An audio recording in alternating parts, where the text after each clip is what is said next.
Yo, what's up? Welcome to Killer Knives. AD20 today, Grivory, yellow Grivory, and 20 CV, no hole version. I opted to get this. I had the custom version with the hole. I don't really see too much functionality in it. Maybe it looks cool. I kind of like how this looks. I mean, I definitely like how this looks. My personal opinion, I like it better without the hole. Just less going on. So this is a double part video. Guys, check out my other video. I'll put the link in the top to the disassembly of this knife. And kind of why I disassembled it. When I first got it, it kind of just had like some squeaky action going on. As you can tell, there's no squeaks. Beautiful, smooth action. I want to get into some weight on this really quick, just so you guys get an idea of what we're looking at. I do believe this knife weighs less than the machine ground version. I think the machine ground version is 6 ounces, and I think this is supposed to come in at 5. I haven't weighed it yet. We'll see. Oh, no, not true. This is 6 ounces, so basically the same as the other versions. And let's see, we have the AD10. Let's see how much that weighs. 7.1. And the AD15, 6.5. So you can see that it weighs pretty much the same as most of his knives, give or take an ounce there.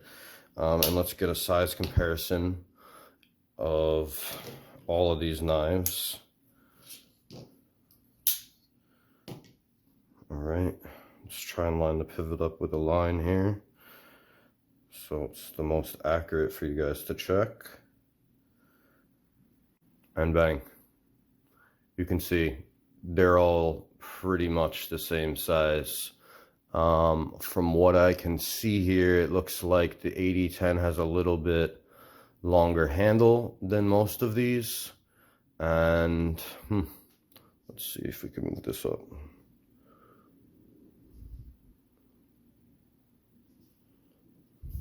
They're all right around the same exact size here. So what do we got?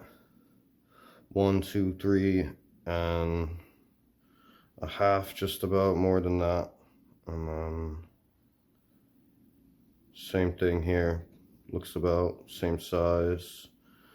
And they all look like about 3 and like 9/16 inch blades. So very nice, very consistent there for Mr. Demko. And then I have the Chris Reeve Sabenza Nkosi. Sorry, Chris Reeve Nkosi, and a PM2 for you to compare the sizes there. And yeah, they're all relatively similar. The Sabenza probably being the smallest one, and the PM2 probably being a little shorter in the blade, but about the same in the handle length. So very nice. Oh, you have a beautiful stock here on the blade stock. Nice jimping, just like all of the other AD20s that are out. I see currently that he has changed the jimping on his customs to be more similar to that of what he was doing with the AD15 and the AD20s, and I'll just show you so you kind of get an idea of those wider jimps. I noticed on his Instagram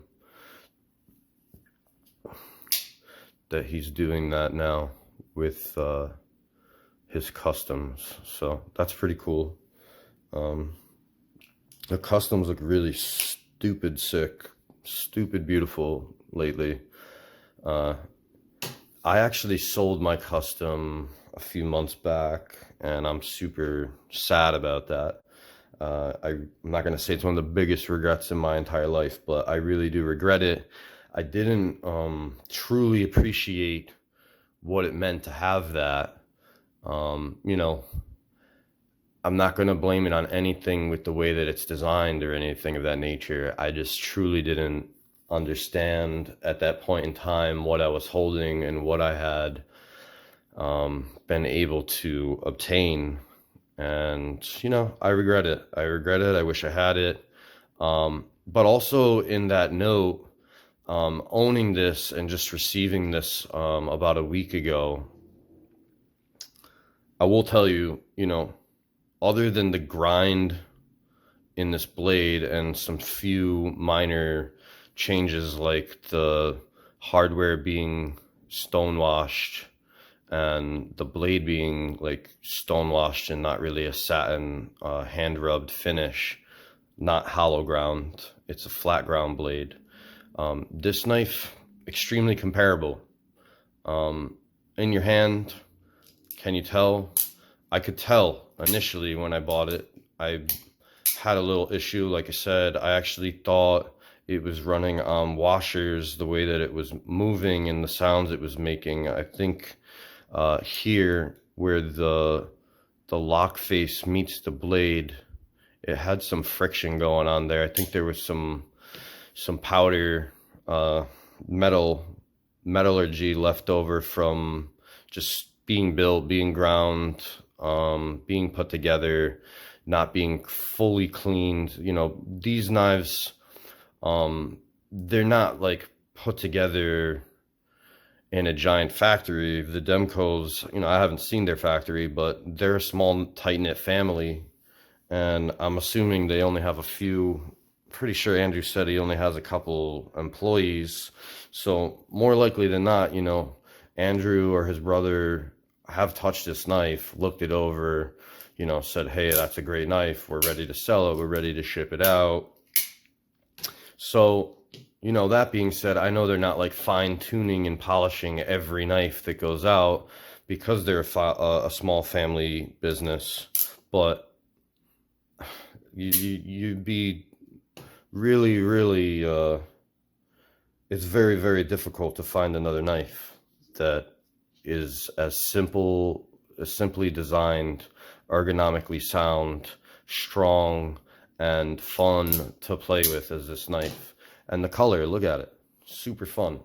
Can't get a yellow Chris Reeves, you know, and I'm not knocking Chris Reeves, but it's always cool to have these fun options of coloration, or having a hole, not having a hole, having, you know, titanium scales, or having orange scales or red scales and a black blade, or, you know, whatever. They do really, really cool stuff, and they really try to cater to, you know, what I would say is a growing fan base, but they really try to keep people inclined to keep looking at their product and say, wow, not only is that a great product, but I can get something that really like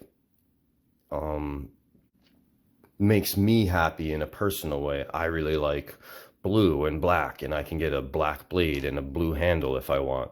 You know, obviously it's the availability of these knives is very, very far and few between, and damn near impossible to get even a machine ground or a Grivory handle, and let's not even mention the customs. They just don't exist anymore. Sad face. But I just think it's awesome. I think it's cool what they do. I just have like a little stack of these bad boys, just some paper towel. I'm going to show you how easily this just cuts through it. It's beautiful, you know, little bit of pressure. The knife is very, very sharp. Very nice. So, it will shave your hair.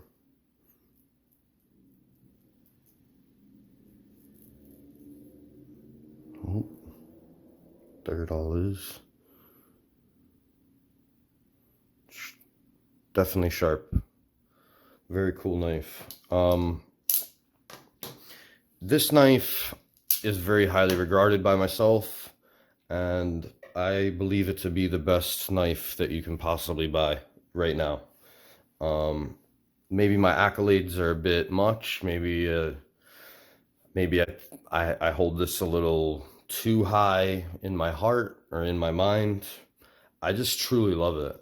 It might be due to, you know, the fact that I had a custom and sold it, and now in my mind I'm like, oh, I lost it and I wish I had it. I wish I had it back. You know, you don't know what you got till it's gone type of attitude. So I'm really grateful to have this knife. Anybody that has a version of this knife, I'm sure, can kind of either see eye to eye with me or be in the same realm as my opinion and say, yeah, you know, the design is extremely functional. It's fun to play with. It's great. It's sharp. It's ergonomic. It's easy to carry. It's not too heavy. It's a great EDC. I've been EDCing this for well over a week. I'm very excited to have this back in my pocket. You know, I can't let it go. So very cool. And yeah, I give it a 10 out of 10. Check out my disassembly video, and I hope you all have a killer day.